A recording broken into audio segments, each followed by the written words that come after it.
Before you start outlining your chair drawing, I recommend you practice drawing some lines. Now, some students, and sometimes I do this, do kind of a sketchy line for a straight line. That's more of a modified contour line, just drawing very slowly with a lot of control.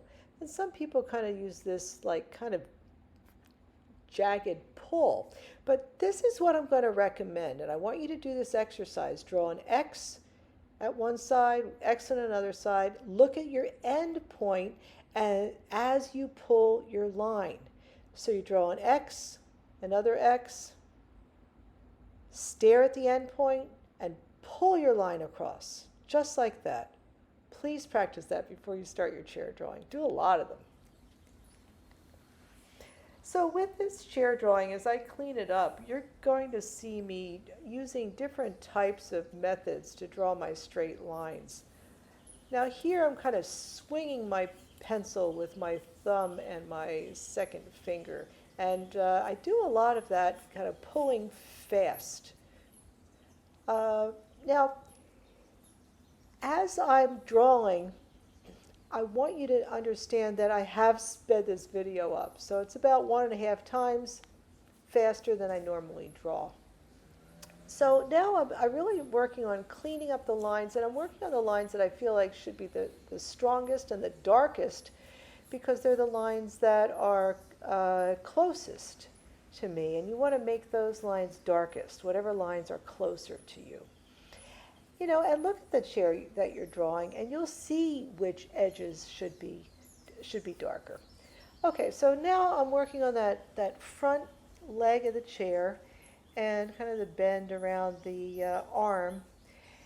And I'm using kind of a little bit of a sketchy line to draw it, and I'm checking where it is in relationship to the other leg, and I'm also looking at the angle on the bottom. So where that leg is coming down and touching the ground, it has a very specific angle, which is in perspective. So that's what I was working on right there. You want your chair legs to have dimension. So if you see two sides of a chair leg, think about the good old boxes, how you would see two sides of the boxes. See, those boxes were really important. You want to show the dimension in your chair legs or on your chair seat or wherever you're drawing the back. And so you've got to draw the different sides. And on this leg here, I've got two of the sides showing. Now I'm just kind of switching it up, and I'm going to work a little bit on the arm. Look how I pull that line across really fast. So whenever you pull the line, you're going to aim towards, you're going to stare at your destination. And you definitely want to practice that before you work on this drawing. Here it's a shorter line, so sometimes with a shorter line I'll kind of swing my thumb and my second finger to get a good kind of sweeping motion. There I'm pulling my hand. So, if a line's longer, I'll hold my pencil steady and then I'll just pull my hand down. So it's different ways of drawing straight lines. And the way I'm drawing these lines really isn't necessarily so much of a modified contour line. Because with a modified contour line, you go really slow, and I don't draw my straight lines like that. I do a lot of that pulling across really fast. Okay, now here I'm getting a little bit more dimension of the back of the chair. Now I'm making marks where the slats of the back of the chair will go. Did you see how I made those marks first? So I want to make sure those slats are all, the same width. I want to make sure they're the same width. Now, as I'm working on that back leg of the chair that kind of swings from the back into the leg there, I want to, I'm very conscious that I want to keep those lines a little bit lighter than the front of my chair drawing. Now, I could always go back and erase them a little bit with my kneaded eraser and lift up some of the value. See how I'm pulling that line out again? There I go, right? Holding the pencil steady and pulling with my arm, aiming toward my destination. There I'm just cleaning up a little curve. And here I'm giving that back arm of the chair a little bit of dimension. There I'm checking to see where that other arm should go and where that angle of the arm should go. And that has to do with, of course, perspective. And that's an orthogonal there, between that front of the arm of the chair and the other chair there. So, as I'm cleaning my chair up, I'm also, checking my accuracy to make sure that what I sketched out first is accurate, because when I do my initial sketch, as you saw before, that gesture drawing is really loose. So there's parts of this where I'm going to have to go back and kind of recheck and cite some of my angles again. But basically, as you're working to add these more finished lines to your chair drawing, you've got it in proportion, you've got it in perspective, and you're just going through and drawing the details and getting your lines a little bit cleaner, a little bit darker. So in here I decided to go a little bit darker for the front of those, front of that gap between the slats right there. And now I'm going to work on the seat. So see, there I go again, pulling that line really, really fast. And working on that curve. So there's a little tiny curve where the leg and the seat are joined. And I kind of pulled that over again. Here I thought I went a little too dark with that curve, so I used a kneaded eraser. Again, I love using a kneaded eraser because it doesn't make those erasure crumbs. It doesn't leave any of those behind. So here I'm working on the front of the chair. I'm going to bring that together. And then I'm going to start to work on some of those slats on the seat of the chair. So now I'm just cleaning up that edge just a little bit.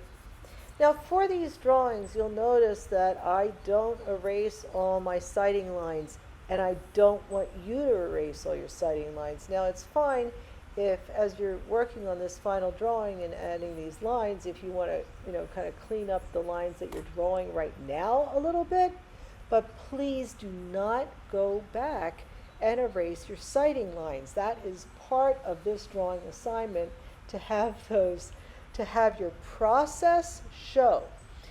Now, artists showing their process in drawing, that dates back over 100 years when Cézanne used to leave his sighting lines on his drawings. So it is something that artists do very often. They will show the process of seeing, the process of working out where things are in relationship to each other by leaving those structural lines, those very light orthogonals that you drew, the sighting lines, the lines between the bottom of the chair legs. You're going to leave all that on. Okay, here I'm just kind of cleaning up that back leg a little bit. I'm making sure now I'm using an eraser to just kind of clean it up because that line got a little sketchy and I wasn't too keen on it. All right, now I'm trying to figure out how I'm going to draw the slats.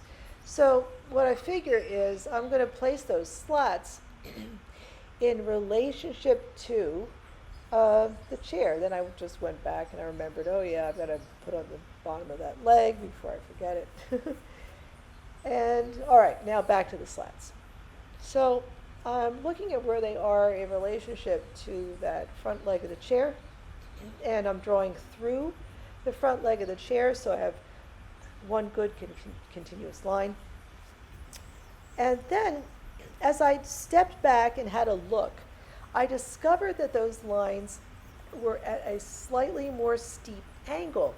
So, excuse me, I went back and I shifted them around and I made them at a more, at a steeper angle. So I did that, and now I'm kind of on my way, getting those slats down for the chair. I'm not that worried about how many there actually are. So I'm placing them in perspective, in relationship to the bottom of the chair that I already drew. But then, as I get to the end, what happened? The last one was too skinny.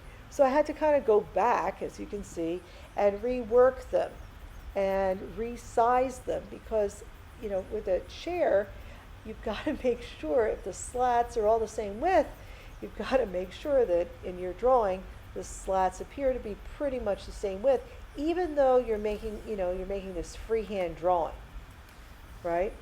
So here I'm just kind of cleaning up the slats on the seat of the chair, just a little bit more. And now I'm going to use my kneaded eraser. And then finally, what I do, the last part of my drawing is I go back and get some of my lines a little bit darker, especially the lines of the parts of the chair that are in the front. Here I want to, clean up that little corner again. So I'm playing around with that. Oh, there, that curve is much better. And I'm thinking, yeah, those gaps between those slats in the back, they could be darker. I want to fix that curve a little bit, erasing it, just get that curve really, really nice in there.